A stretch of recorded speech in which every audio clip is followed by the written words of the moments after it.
nurota zino nzozi uzamenye ko uri umuhanuzi wabyanga wabyemera. Abantu benshi bakunze gusurwa n'Imana cyangwa se bakunze kugendererwa n'Imana ibereka yuko muri bo harimo umwuka w'ubuhanuzi cyangwa se harimo ibanga rikomeye muri bo ry'uko bazakora umurimo w'ubuhanuzi ariko ntibabisobanukirwe cyangwa se ntibabyemere. Rimwe na rimwe hari nubwo usanga aba bantu nyirizina harimo n'abadasenga rwose utanababwira n'iby'amasengesho ngo babyumve, ariko ugasanga murahuye arakubwira ati nyamara ngewe nusika hariya ahantu urakora impanuka, ushaka watwara gakeya kuko nusika hariya urakora impanuka, cyangwa se ushaka wagenda gakeya kuko nusika hariya urahura n'ikibazo. Uko yabikubwiye akaba ariko bisohora. Ese wavumbura gute yuko muri wowe harimo impano y'ubuhanuzi iteye ubwoba kandi ejo n'ejo bundi Imana yayikoresha cyangwa se Imana yayatsa ikagukoresha nk'uko yabitegetse cyangwa se nk'uko abigambiriye muri yo? Muri iyi video tujye kubwira inzozi enye uzarota cyangwa se ukunze kurota utanabizi ukamenya neza yuko izi nzozi ari inzozi Imana iri kukwereka yuko rwose uri umuhanuzi byange bikunde. Muri makeya izi nzozi nuzirota cyangwa se nimba ukunze kuzirota, ibi byo ndabizi rwose abantu benshi mukunze kuzirota ariko ntimusobanukirwe icyo Imana ishaka kubereka muri mwebwe, ibanga ryinshi muri mwebwe mutabizi. Benshi na benshi rwose mukunze kuzirota, nuzumva uratungurwa ndetse uranatangara cyane. Rero numara kumenya neza yuko izi nzozi rwose nawe ujye uzirota, ukamara kumenya neza yuko Imana irimo yakubitsemo ibanga rikomeye ry'uko uzabamo umuhanuzi uhanurira amahanga nk'uko yabihanuriye Yeremiya mu gice cya mbere umurongo wa 5. Iramubwira ati ngo Yeremiya, nakumenye ntarakurema, ndakweza ndagutunganya ngushyira kuba umuhanuzi uhanurira amahanga. Nuko rero uzagende ubabwire kandi ntihazagire icyo uzatinya kuvuga, kuko nutavuga nzagutera gukwikira umutima imbere yabo. Iryo ni ijambo ry'Imana.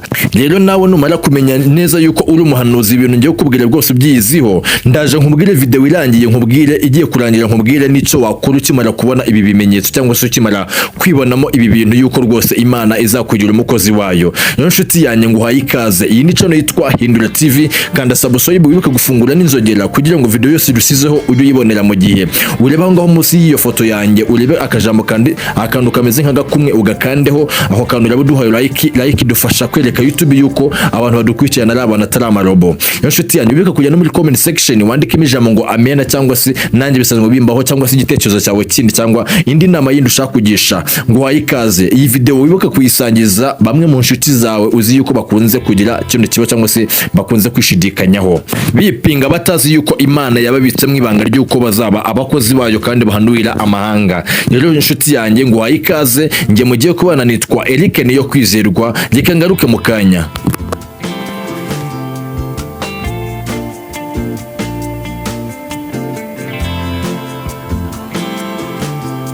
Nkuko mubizi ntabwo tubasha gutinda, mureke tujye mu cyatuzanye. Nyirizina kera Imana yakundaga gukoresha abantu cyangwa se yakundaga gusura abantu mu buryo bw'indoto ibereka yuko rwose hari imirimo ishaka yuko bagomba gukora. Dusari mu gitabo cy'Itangiriro ibice bya 37 umurongo wa 5 kugeza kwa 10 hatubwira kuntu Yosefu yarotaga inzozi zigaragaza ko azayobora umuryango w'Imana. Aho ngaho ndiko hatugaragaza kuntu Yosefu Imana akundaga kumusura imwereka yuko rwose ari umuyobozi cyangwa se ari umuntu w'Imana yatoranijwe n'Imana kugira ngo azayobore umuryango w'Imana. Ndetse no muri Daniyeli ibice byaho 2 umurongo wa 19 kugeza kwa 23 hatugaragariza kuntu Daniyeli Imana yamuhaye impano yo gusobanura inzozi z'abami nka Nebukadinezari. Ibyo byose yakundaga Imana kuyimusurisha mu nzozi, ibimwereka mu nzozi. Muri makeya Imana ikunze gusura ubwoko bwayo mu nzozi ibereka cyane. Ese hari ukuntu Imana ikubwira ijambo wenda n'urugero ikunze kubwira, kuko Imana ivuga mu buryo bwinshi. Hari ubwo ikubwira mu nzira ivugana n'umutima wawe ntumenye ngo irimo iramvugisha, hari ubwo ibinyuza mu muhanuzi akaza akaguhanurira ntumenye ngo irimo iramvugisha. None rero ibonye ibi byose utari kubyemera igenda ibinyuza mu nzozi. igenda ibinyuza mu nzozi ikakwisura wowe ubwawe. Rero mwuko kugusura ni izihe nzozi zakwereka ukamenya neza yuko uyu urimo umuhanuzi w'Imana cyangwa se urimo umukozi w'Imana uzahanura ugahanurira amahanga nk'uko Imana yabitegetse. Ese ni izihe nzozi Imana izakwereka? Abahanga mu byerekeranye n'iby'Imana bagenda bagaragaza yuko inzozi ushobora kurota ari nyinshi, ni nyinshi cyane, ariko hano twebwe twabaturanyirijemo mu izo zose bagiye bavuga, twabaturanyirijemo inzozi enye, kandi izo nzozi nuzumva urasanga rwose wari usanga uzirota, kandi izi nzozi rwose ni inzozi ziguhishurira yuko rwose uzava umukozi w'Imana. Rero inzozi za mbere ziza ku mwanya wa mbere uzarota ukamenye neza yuko uzavamo umukozi w'Imana, ni igihe uzarota muri wowe ukabona urota ubona uri kuguruka mu kirere. Urugero, wameze amababa, wabaye nk'akanyoni cyangwa se wabaye nk'akanyugunyugu, urimo uragurukira mu kirere ureba cyane cyane ibintu byo hasi. Abantu benshi bakunze kuvuga uti ngo kuba umuntu yarota ari kuguruka ngo ni ibintu bisanzwe, ngo we mba ndi gukura cyangwa se mba ndi kwegera hejuru. Gute umuntu uri hejuru y'imyaka 20 avuga ngo aracyari gukura? Nshuti yanjye, Imana nikurotesha ubona uri kuguruka mu kirere, icyo ngicyo ni ikimenyetso gikomeye kikwereka yuko rwose uzavamo umukozi w'Imana, kandi muri wowe harimo ibanga rikomeye ry'uko uri umuhanuzi uzahanurira amahanga.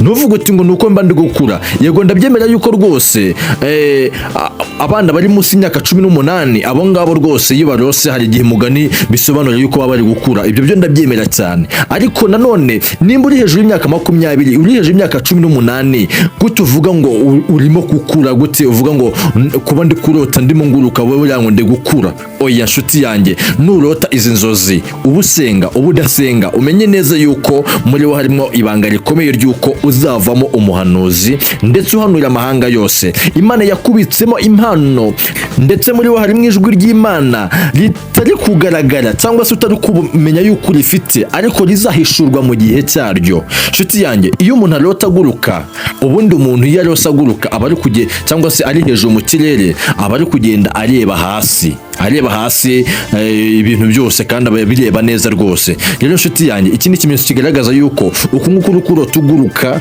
uri kugenda ureba ibintu byose byo hasi cyangwa se uri hejuru mu kirere, ni ikimenyetso kigaragaza yuko mu minsi izaza uzavamo umuntu w'Imana kandi umukozi w'Imana uhanura, ubasha kureba iby'abantu, urebera ibintu byose nyine ubirebera hasi cyangwa se ureba ibintu uri kure yabyo. Niko biba bishatse kuvuga, ubushatse kugaragazwa yuko uzaba umukozi w'Imana kandi uzaba umuhanuzi uhanurira amahanga, ndetse ukomeye cyane, ubasha kureba ibyo abandi batabona, ubasha kureba ibintu biri kure cyane. Nimba rero zino nzozi ukunze kuzirota, wivuga ngo uri gukura, ahubwo izi nzozi ni inzozi zikwereka yuko rwose muri wowe harimo ijwi ry'Imana cyangwa se harimo impano Imana yagusizemo kandi ikomeye cyane. Nizere yuko usobanukiwe kuri kino cya mbere. Za kabiri rero, uzarota ukamenya neza yuko Imana irimo kukwereka yuko rwose uri umuhanuzi, uzabamo umuhanuzi cyangwa se uri umuhanuzi. Ako kanya ni igihe uzarota ubona wambaye rinete. Iki kintu nzakukigarukaho kenshi cyane, nzakunda kukigarukaho kenshi cyane. Hari abantu bakunze kurota bambaye rinete kandi mu buzima busanzwe nta rinete basanzwe bambara. Unyumve neza nshuti yanjye, uri umuntu mu buzima busanzwe udakunze kwambara rinete, ndetse ntunanazikunda. Yego, ntabwo uzikunda, ariko uri kurota ubona uzambaye, uri kurota ubona rwose kugenda mu nzira uzambaye. Nurota rero wambaye rinete, zaba rinete zarizo zose, zaba ari turiya tugaragara, amaso agaragara, cyangwa se ziriya za fime, ziriya zinini cyangwa tuba dutoya, apfa kuba ari rinete urose wambaye. Nurota wambaye rinete, umenye neza yuko Imana iri kukwereka yuko rwose uri umuhanuzi, byakwanga byakwemera, isaha n'isaha uzatobokwamo impano idasanzwe y'ubuhanuzi. Isaha n'isaha Imana izagutoboramo impano idasanzwe y'ubuhanuzi uhanure. Nurota wambaye rinete, umenye neza yuko rwose uri umuhanuzi. Ushobora kumbaza kino kibazo uti ngo none se umuntu usanga uzambara mu buzima busanzwe yarangiza akanazirota? Wowe muntu usanga uzambara, nurota rinete, icyo gihe ni igihe uzarota ubona rinete noneho wambaye ziyongereho akantu gatoya.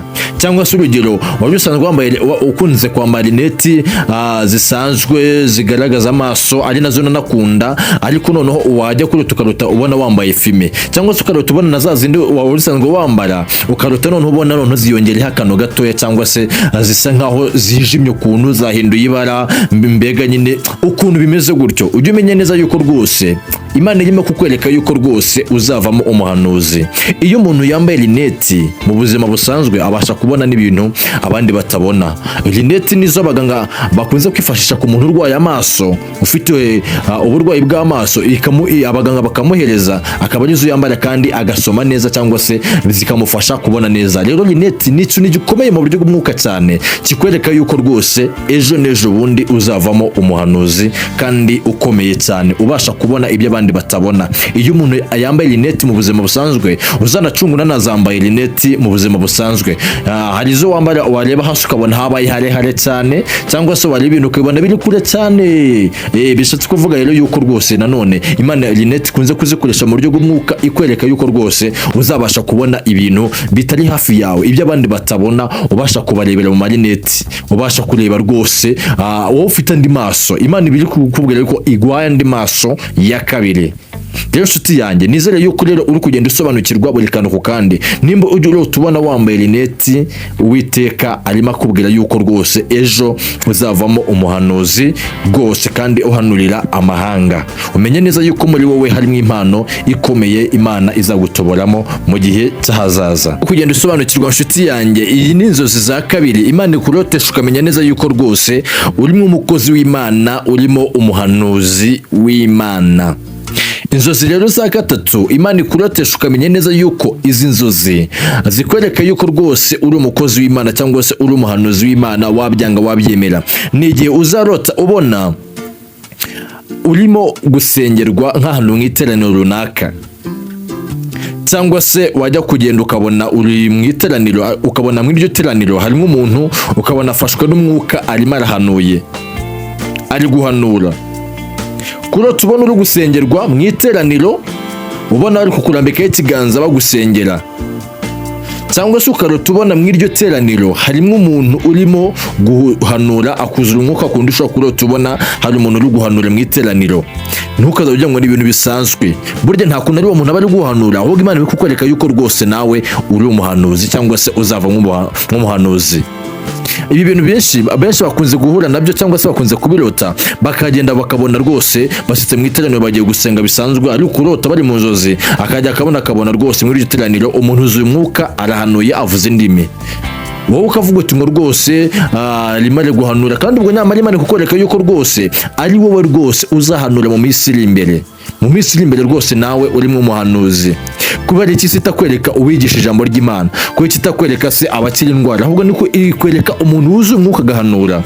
Rero hangaha Imana kukwereka yuko rwose nawe uri umuntu uzahanura cyangwa se ufite mw'Imana muri wowe y'ubuhanuzi. Nurota zino nzozi ubona barimo bagusengera, ukarota ubona hari umukozi w'Imana uhanuriye mu iteraniro, ahangaha Imana kukwereka yuko rwose uri umukozi w'Imana, ntuzongere kwipinga cyangwa se wishidikanyeho, uri umuhanuzi. Imana yaguhamagariye kugira ngo uzahanurire ubwoko bwayo, uhanurire amahanga ndetse ubashe kugera kure.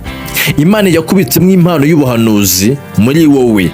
Rero nshuti yanjye, nimbe ujye urota zino nzozi rwose umenye neza yuko udashidikanya ko rwose uri umuhanuzi. Rero nshyira ahangaha hari izindi nzozi zindi abantu bakunze kurota, babona hari nk'umuntu wenda aje akaza gutya akabasiga amavuta cyangwa se akabasukaho amavuta, cyangwa se ukabona araje amavuta arayaguhaye. Ahangaha ntuzajya urota izi nzozi zimeze gutya. Nanone ujye umenya neza yuko Imana irimo kukwereka yuko rwose Imana yaguhaye ubuhanuzi. Amavuta ayo ari yo yose, mvuze amavuta ayo ari yo yose, yaba ari amavuta yo guteka, yaba ari amavuta yo kwisiga, amavuta ariyo yose, ariko pana ya mavuta y'ibinyabiziga. Ikinyabiziga nawe urabizi ko atari umuntu, apana ya mavuta y'ibinyabiziga biriya bisanzwe, ahubwo amavuta ayose akoreshwa ku kiremwa muntu. Amavuta uzabona rwose ari umuntu yaguhaye, ukabona yaba ari umudama yaguhaye, yaba ari umusore yaguhaye mu nzozi, yaba ari umugabo, umuntu uwo ari wese mu rugero rwari rwose ubona guhaye aya mavuta, uzamenye neza yuko rwose ahangaha Imana iri kukwereka yuko rwose uri umuntu uzagira amavuta menshi mu buryo bwo guhanura, cyangwa se uri umuntu wasizwe kera. Ahangaha Imana kukwereka yuko rwose uri umukozi w'Imana ndetse uzanahanura, uzagera kure rwose, uzabasha guhanura nk'uko Imana ibishaka, apana nk'uko wowe ubishaka. Nurota ubona ari umuntu kuguheza amavuta gutya, ujye wikomanga mu gatuza uvuga yuko uri umuntu ukomeye. Imana izagushyitsa kure hashoboka, Imana izagukoresha imirimo ndetse n'ibitangaza wowe ubwawe utabasha kumenya. aka kanya. Rero nshuti yanjye, hari abantu benshi bakunze kurota zino zigiye ziteye gutya ntibabasha gusobanukirwa amenye icyo Imana biri kubereka cyangwa se icyo Imana iri kubashakaho, bitewe n'uko Imana iba yaragiye ikoresha abahanuzi ikababwira ati rwose mubwire umuntu yuko ari umuhanuzi azabavamo umuhanuzi mukabipinga. Ndetse nanone wanabwira n'umuntu ikintu mu buzima busanzwe utanasanga uranasenga ukamubwira ati rwose nukata nabi uritema, akanitema koko, cyangwa se ntugenda naburagwa wakanagwa koko. Ugasanga Imana yakwisemo impano y'ubuhanuzi ntabwo uzi yuko uyifite nyamara kurimo. Ico ubura wowe ni ukuyisesa cyangwa se kuyatsa kugira ngo yake itangire gukora muri wowe. Ubwo uzaba warambitsweho ibiganza by'abakuru tuzwiho nk'abasizwe amavuta n'Imana, ico gihe nibwo iyo mpano uzajya wayibona. Nkuko Pawulo yabibwiye Timoteyo we yafataga nk'umwana we muri Kristo Yesu, yaramubwiye ati Timoteyo mwana wanjye, ati ujye wibuka gusesa impano y'Imana ikurimo iyo waheshejweho nuko warambitsweho n'ibiganza by'abakuru. Ujye wibuka kuyisesa kugira ngo yake ikore igaragare buri umwe wese. Rero nshuti yanjye, izi ni inzozi za gatatu zikwereka neza yuko Imana irimo kukubwira yuko muri wowe harimo ibanga rikomeye kandi rwose ejo uzava umuhanuzi. Wabyanga wabyemera uri umuhanuzi, ubuhanuzi buri muri wowe. Rero izi ni inzozi za kane ari nazo za nyuma uzarota Imana izikurotesheje, kuko ibibona yuko yakoresheje abahanuzi irakubwira ntiwanze kubyemera, nawe ubwawe hari ukuntu igenda ivugana n'umutima wawe ikwereka yuko rwose hari ukuntu ufite impano muri wowe cyangwa se ubitse ijwi ry'Imana muri wowe, nabwo ntubyumve ukipinga. Rero ikoresha inzozi kugira ngo ikwemeze neza. Nibyo hari igihe ugenda ukabwira nk'umuntu ati rero ndimo ndabona nukata nabi uri bwiteme, ugasanga ko aranitemye. Ukabwira umuntu ati ngo nyamara ngiye ndashaka yuko ahantu wekeraho kuhajya, kuko nujya urahura n'ibyago, kuko yanajyayo agahura n'ibyago. Imana iri muri wowe. Inshuti yanjye, izo nzozi nuzirota ujye umenya neza yuko Imana ibirimo igenda ikwereka yuko rwose uri umukozi w'Imana. Yari Imana yibonye yuko ibi byose ikwereka cyangwa se ikubwira utabyumva, ikoresha inzozi. Rero inshuti yanjye, izo ni inzozi za gatatu zikwereka yuko Imana kukubwira yuko rwose uzavamo umukozi w'Imana. Inzozi rero za kane ari nazo za nyuma zikwereka yuko uzavamo umukozi w'Imana ni igihe uzarota uhagaze mu nzu runaka cyangwa se uri kugenda mu modoka ukabona uri kurebera abantu mu birahure. Urugero, uhagaze nko muri salo yawe ariko ukabona uri kurebera abantu mu birahure bari hanze, wowe uri mu nzu. Uri kugenda mu modoka ukabona uri kugenda kwa kundi urebera abantu mu birahure bari hanze, uri mu modoka. Aha hantu Imana ibiri kukwereka yuko rwose hari ibyo uzabona wowe wibereye ahawe honyine. Hari ibyo uzagenda ubona cyangwa se hari abantu uzakurura batazi yuko uri kubakurura, kuko nibyo Imana biri kukwereka yuko rwose hari ikikuzashikamo ukagira abantu kurura batazi yuko uri kubakurura, ukagira ibintu ugenda ubona abantu batazi yuko uri kubireba, nyamara wowe ufite iryo banga yuko hari ibyo uri kureba. Rero bishatse kuvuga yuko icyo gihe kizashika ukaba umuhanuzi. Ukaba umuhanuzi nurota zino inshuti yanjye ntuzongeye kwipinga, uri umuhanuzi muri wowe. Uri umuhanuzi kuko iyo umuntu ahagaze mu modokari ibyo bari kugenda areba hanze, abantu bamwe na bamwe ntibabazi yuko uwo muntu ari kubareba, bimenwa nawe yuko ari wowe uzi yuko uri kubareba. Rero niyo uri mu nzu uri kurebera abantu mu birahuri, abantu bamwe na bamwe ntabazi yuko uri kubitegereza. Rimwe na rimwe ubona harimo ibyo bagenda bakora, ukagenda ubirebera mu birahuri wibereye mu nzu bo bari hanze, nyamara Imana ikukwereka yuko ahangaha hari ibyo uzagenda ubona wowe uri ahantu mu bwihisho hawe, ndetse uri muri connection yawe wenyine. Iyo connection hari ibyo uri kugenda ubona cyangwa se hari abantu uri kugenda ukurura, ugenda ukurura. Nshuti yanjye rero ahangaha Imana ikukwereka yuko rwose wabyanga wabyemera uri umuhanuzi. Ntuzongeye kwipinga, ntuzongeye kwishidikanyaho, uri umuhanuzi kandi uzahanurira amahanga. Impano y'ubuhanuzi iri muri wowe. Muri wowe harimo ijwi ry'Imana riti ryatangira kuvuga ariko rizavuga. Inzozi zo ni nyinshi cyane zigenda zigaragaza ibi ngibi, ariko nugira izindi ugenda ushaka kumenya ubyandike muri comment section uvuge ati ndashaka kumenya izindi zisumbuyeho. Turazifite zose nyinshi cyane hano, nuko twabonye video yafata igihe kinini tukareka kuzibategurira, ariko nuzishaka tuzazikora mu yindi video y'ubutaha, wenda nawe wazisanga muri izo nzozi. Inshuti yanjye, ntukakunde kwisuzugura cyangwa wipinge, ujye umenya neza yuko ahangaha Imana iri kukwereka yuko rwose uri umuhanuzi kandi uzahanurira amahanga. Tugiye kurebera hamwe ese mu gihe Imana ikweretse izo nzozi ukamenya neza ugasobanukirwa yuko uri umuhanuzi, n'iki wakora. Nyirizina Imana amaze kukwereka inzozi zimeze gutyo zikwereka yuko rwose uri umuhanuzi, n'iki kindi wakora mu gihe umaze kumenya iryo banga yuko iri muri wowe. wowe. Icyambere, senga cyane. Nko gusenga ufata amasengesho y'uburyo bwose, haba yo kwiriza ubusa, haba yo gusenga wiherereye, haba yo guterana n'abandi. Aya masengesho ujye usenga cyane. Gusenga bizagufasha gusobanukirwa ndetse no gukangura impano ikurimo, ndetse no gusobanukirwa cyane iby'Imana igushakaho mu bwoko bwayo. Ikindi uzakora, shakisha kuntu wisunga ku bantu bamaze kwakira izo mpano ugendana nabo cyangwa se ukunze kuba uri kumwe nabo, kuko bizagufasha gutuma iyo mpano yawe ikanguka ndetse n'icyo Imana igushakaho kikuzurizwa aho hantu. Gufatanya n'abanyamwuka cyangwa se kugendana n'abanyamwuka bituma impano yawe ikanguka cyane ku buryo bwo hejuru, bigatuma Imana iyizura ikayikangura cyangwa se ikayatsa. Iyo nshuti yanjye ujye wibuka kugendana n'abanyamwuka bafite guhamya k'ukuri muri bo, bizagufasha gusesa iyo mpano. Gatatu, ibuka kujya uganira n'Imana, aribwo buryo bwo gusenga mu buryo buhoraho. Urugero, ushobora kuvuga uti ngo ndapanga mu munsi inge nsengamo nka 4 cyangwa se 3 mu gitondo, saa 6 na nimugoroba, cyangwa se ugasengamo na 4 ugasengana nijoro ugiye kuryama.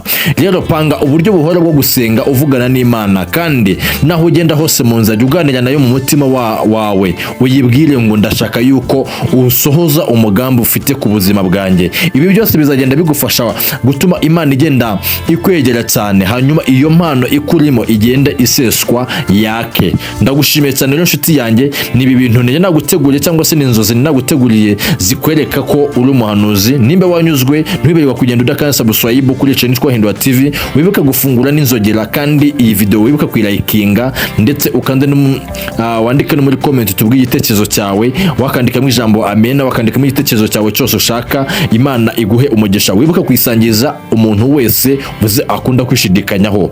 Imana rero iguhe umugisha mwinshi cyane. Ndabakunda cyane, naho ubutaha. Amen.